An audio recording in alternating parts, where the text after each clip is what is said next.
नमस्कार सभी को स्वागत है मेरे YouTube चैनल पीयूष मिश्र 13 पर। और आज हम बात करने वाले हैं वेद व्यास के महाभारत का जो 64वां विषय है मत्स्य युवराज, उसके बारे में आज हम बात करेंगे। उससे पहले प्लीज़ चैनल को सब्सक्राइब कर दीजिए और सब्सक्राइब बटन के बगल में जो बेल आइकन है उसको भी प्रेस कर दीजिए ताकि मेरे वीडियोज़ को नोटिफिकेशन आपको बिल्कुल टाइम पर मिल जाए। वीडियो अच्छा लगे तो लाइक कीजिए और शेयर भी कीजिए आपके फ्रेंड्स और फैमिली के साथ ताकि हमारा चैनल ग्रो कर सके। तो चलिए शुरुआत करते हैं। जैसे कि हमने पिछले वीडियो में जाना था कि युवराज उत्तर जा रहे थे कौरव सेना के साथ युद्ध करने, त्रिगर्त सेना के साथ युद्ध करने के पश्चात। तो उसी समय युवराज उत्तर राजधानी से निकलते समय वो पूरी तरह से उत्साहित थे और उन्होंने सारथी बृहन्नला से कहा रथ तुरंत ही निकाले और उसमें विलंब बिल्कुल भी ना करे, क्योंकि मैं तुरंत ही जाऊंगा और जो गायों का जो अपहरण किया है कौरव सेना ने उस गायों को मैं वापस लाऊंगा और अपने प्रजावासियों को भी खुश करूंगा इस बात से। और बृहन्नला ने भी तेज गति से अपने वो रथ को वो भगाने लगे और दूर से ही कौरव सेना, क्योंकि बहुत बड़ा सेना था तो वो दूर से ही दिखने लगा। और क्योंकि सेना चल कर आ रही थी तो वहाँ पर बहुत रेत और धूल वो बहुत ज़्यादा ही उड़ रही थी, इसलिए वहाँ पर वो सेना अच्छी तरह से दिखाई नहीं दे रही थी। पर कुछ समय बाद जब रथ थोड़ा पास आने लगा तो वो विशाल सैन्यगण दिखने लगा और कौरव सेनापतियों का भी रथ और उनका जो झंडा वो पूरी तरह से दिखने लगा। भीष्म, द्रोण, कृपाचार्य, कर्ण, अश्वत्थामा और दुर्योधन जैसे प्रमुख जो थे सैन्यगण सेनापति वो सब दिखने लगा। और ये देखकर विराट पुत्र उत्तर का जो पूरा उत्साह था वो पूरी तरह से नष्ट हो गया और वह भी पूरी तरह से डरने लगे। और वो मतलब कह सकते हैं पूरी तरह से था, उनकी शरीर में कंपन होने लगी और वह पूरी तरह से डर गए इस दृश्य को देखकर। और उन्होंने बृहन्नला से कहा कि ये तो सब महारथी योद्धा है, भीष्म, द्रोण, कर्ण सब योद्धा हैं और इनको देखकर मुझे अभी बहुत भय हो रहा है और मेरा जो भी उत्साह था वो सब कुछ जा चुका है। और मत्स्यराज के तो पूरी सेना अभी त्रिगर्त सेना के साथ युद्ध कर रही है और मुझे मेरे साथ राज्य का कोई भी सेना मतलब सैन्य या सेनापति कोई भी मेरे साथ देने के लिए कोई नहीं है। और वैसे भी मैं अस्त्र विद्या में इतना भी मैं पारंगम नहीं हूँ और मैं अकेले कैसे कौरव सेनागण के साथ लड़ूंगा। इसलिए बृहन्नला तुम यहाँ से वापस जल्द से जल्द लौट जाओ। तो बृहन्नला अपने हंसी को रोक नहीं पाए और उन्होंने कहा कि युवराज आप तो नगर में आप नारियों को बहुत ही आपने मतलब कह सकते हैं कि आत्मविश्वास के साथ कहा था कि और आपने प्रतिज्ञा किया था कि आप अकेले कौरव सेना को हरा कर आ जाएंगे। और अब क्या हुआ? अब तो देखते ही आपकी कौरव सेना को देखते ही आपकी शक्ति और उत्साह सब कुछ मतलब निकल गए। और अब अवश्य इस युद्ध के परिणाम को जानने के लिए पूरी राज्य प्रस्तुत हुई होगी। पर अगर आप यहाँ से लौट आएंगे तो ये एक भयचित वाली बात होगी, एक भय करने वाली बात होगी। और ये बिल्कुल क्षत्रिय धर्म के विरुद्ध है कि एक क्षत्रिय कभी भी युद्ध से लौट नहीं सकता और तुम्हारे कुल में भी कलंक लगेगा इस बात का कि आप एक कापुरुष की तरह लौट आए थे। इसलिए यहाँ से लौटने का तो प्रश्न नहीं है। पर अर्जुन के मतलब अर्जुन ने ये बात कहा उत्तर से और फिर वो उत्तर की बात बिना सुने ही आगे रथ बढ़ाने लगे। पर उत्तर बहुत भयभीत होकर उन्होंने कहा कि चाहे कौरव हमारा पूरा राज्य ले जाए, चाहे गाय कुछ भी ले जाए, पूरा हमारा राज्य, हमारा जो धन संपत्ति सब ले जाए, मुझे कुछ नहीं चाहिए। मैं युद्ध नहीं कर सकता। चाहे मुझे मतलब उसके लिए चाहे जितना भी मेरा मजाक उड़ाए मुझे कोई उससे फर्क नहीं पड़ता।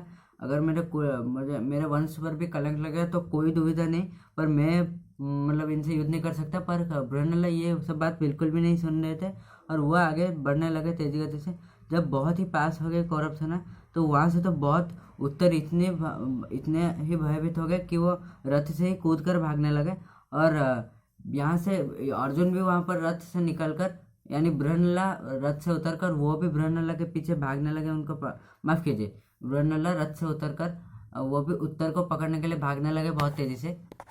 और ये दृश्य देखकर कौरवगण सब हंसने लगे दूर से और कौरवों के बीच में ये बातचीत चलने लगी कि ये लोग है कौन। तो द्रोण ने कहा ये अवश्य अर्जुन है, नहीं तो एक इतनी बड़ी सेना के साथ कभी भी अकेले युद्ध करने का साहस कोई भी नहीं कर सकता। कर्ण और दुर्योधन पर इस बात पे विश्वास नहीं किए। तो राजपुत्र उत्तर ने अर्जुन को बहुत मतलब आप कह सकते हैं कि मतलब प्रार्थना किया कि कृपया करके मुझे छोड़ दीजिए और मैं युद्ध नहीं कर सकता। बहुत ही भयभीत थे वो। पर फिर और उन्होंने भी कहा मतलब बृहन्नला से उत्तर ने कहा कि मैं अपने माँ का एकमात्र पुत्र हूँ, मैं ऐसे मरना नहीं चाहता, कृपया करके मुझे छोड़ दो। पर उत्तर के मन में साहस और शक्ति लाने की पूरी तरह से बृहन्नला ने कोशिश की और आखिरकार बृहन्नला ने मतलब बहुत ही जबरदस्ती पकड़ा उत्तर को और उन्होंने रथ पर बिठा कर कहा कि भय करने की कोई बात नहीं, तुम युद्ध नहीं करोगे, मैं युद्ध करूंगा, तुम बस मेरे स्थान ग्रहण करके रथ को चलाओगे, हमारी विजय सुनिश्चित है। और हम तुरंत ही गायों को ले आएंगे, जो गाय अपहरण होकर गए हैं उनको मुक्त करेंगे और हमारी राजधानी को ले आएंगे। तो थोड़ी सी ही दूरी पर एक शमशान घाट पे एक शमी वृक्ष था और वहाँ पर ऐसा माना जाता था कि उस शमी वृक्ष पर एक प्रेतात्मा है और वहाँ पर एक शव झूल रहा है, इसीलिए उसके पास कोई भी नहीं जाता था।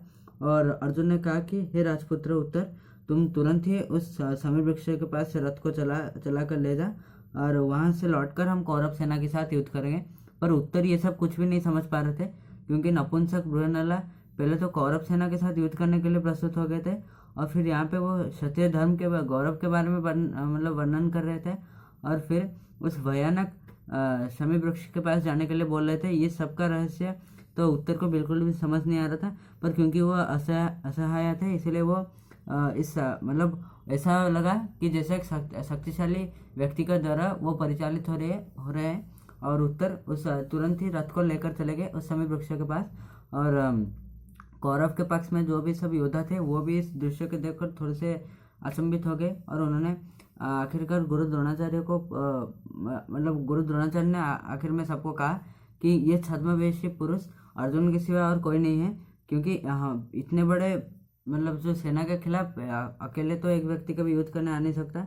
और वैसे भी अर्जुन अभी पूरी तरह से बस प्रतिशोध के बारे में ही सोच रहे होंगे, क्योंकि वनवास के दुख में उनका हृदय पूरी तरह से जल उठा होगा। और कौरव सेना अगर आत्मरक्षा कर पाएंगे, यानी अगर हम डिफेंस भी अभी कर पाएंगे ठीक रूप से अर्जुन के खिलाफ, तो वो भी हमारे लिए बड़ी बात होगी। पर दुर्योधन और कर्ण इस बात से संतुष्ट नहीं हुए। दुर्योधन ने कर्ण को देखकर कहा, वो अर्जुन हो या जो भी हो, उससे हमारा क्या रहता है, अगर अर्जुन होगा तो वो तो पकड़ा जाएगा और पांडव फिर से 12 वर्ष के लिए वनवास जाएंगे, और अगर नहीं है तो हम उसको आसानी से मार देंगे। और वैसे ही अर्जुन समय वृक्ष के पास मतलब अर्जुन ने वहाँ पे समय वृक्ष के पास पांडवों के कुछ धनुर्बाण थे, यानी कुछ धनुष थे और जो भी अस्त्र शस्त्र थे पांडवों के, वो उस समय वृक्ष के ऊपर बांध कर रखा गया था और वो एक शव के तरह दिखाई दे रहा था। तो उसी समय अर्जुन ने कहा उत्तर से कि उसका वो जो मतलब वो दिख रहा है, वो जो शव की तरह दिख रहा है, उसको नीचे लेकर आओ। तो उत्तर तो ये बात समझ नहीं पाए, तो उन्होंने कहा कि एक शव को मुझे नीचे लाने को क्यों कह रहे हो, और इस पेड़ में तो वैसे भी प्रेतात्मा रहता है। तो अर्जुन ने कहा ये सब सिर्फ अस्त्र शस्त्र है और जो कि शव की तरह दिखाई दे रहे हैं, तुम शीघ्र ही उन्हें नीचे ले आओ और उसकी सहायता से हम कौरवों के साथ युद्ध करेंगे। और बृहन्नला के बात पर तो मत्स्य राजपुत्र कुछ कह नहीं पाए, इसलिए वो तुरंत ही पेड़ पर चढ़ गए और वो सब अस्त्र शस्त्र ले आए। और वो अस्त्र शस्त्रों का तेज बहुत ज़्यादा था। और अर्जुन को देखकर ये उत्तर ने पूछा कि मैं ये सब क्या देख रहा हूँ, मैं अपने आंखों को तो विश्वास नहीं कर पा रहा। आप तो कह रहे हैं कि ये पांडवों के अस्त्र है, पर वो सब अभी कहाँ है, क्योंकि उनका अस्त्र शस्त्र तो यहाँ पर है। और मैंने तो सुना था कि द्वितीय में हारकर पांडवगण अभी वनवास कर रहे हैं और तुम तो उनके पास थे, तो वो सब कहाँ है, क्या तुम बता सकते हो। तो अर्जुन ने कहा कि पांडवगण इसी राज्य में ही अज्ञातवास कर रहे हैं। तुम्हारे राजसभा में कंक नामक के जो व्यक्ति है और जो राजा के साथ चौसर खेलते रहते हैं, वो स्वयं युधिष्ठिर है। और तुम्हारे रसोईशाला में जो रंधन का काम कर रहे हैं, जो रसोई का काम कर रहे हैं, उनका नाम वो जो बल्लभ है वो ही भीम है। और जिस शरीर को अपमान देकर कीचक का मृत्यु हुआ वो द्रौपदी है। और अश्वगणों के जो रक्षक है, जो कि जिनका नाम धर्मग्रंथि है, वो असली में नकुल है। और गायों के जो रक्षक है जिनका नाम तंत्रीपाल है, वो है सहदेव। और मैं स्वयं अर्जुन हूँ और बृहन्नला के बेस में मैं यहाँ पर संगीत विद्या दे रहा हूँ। और मैं स्वयं कुरुसेना के आगे युद्ध करने आया हूँ। और युद्ध में विजयी होने के पश्चात पूरे नगरवासी तुमको विरोचित रूप से तुम्हारी संवर्धना करेंगे और तुम्हारी पूजा करेंगे, या हम कह सकते हैं तुम्हारे गौरव के बारे में कहेंगे, और पृथ्वी तुम्हारी विजय की घोषणा करेगी। पांडवों के अस्त्र शस्त्र देखकर और स्वयं अर्जुन को सामने देखकर उत्तर का सब भय दूर हो गया और वो तुरंत ही मतलब वो बहुत अभी वीर हो गए। तुरंत ही मतलब उनके मन में एक वीरता भर गई, क्योंकि अर्जुन उनके साथ है। और उन्होंने अर्जुन से हाथ जोड़कर उन्होंने कहा कि हे कौन्तेय, मैं आज धन्य हो गया और पूरा मस्जिद आज ही धन्य हो गया। मैं आपसे प्रार्थना कर रहा हूँ कि अगर मतलब बिना जाने कोई गलती अनजाने में कोई गलती हो गई हो मेरे से तो उसलिए मुझे क्षमा कीजिएगा।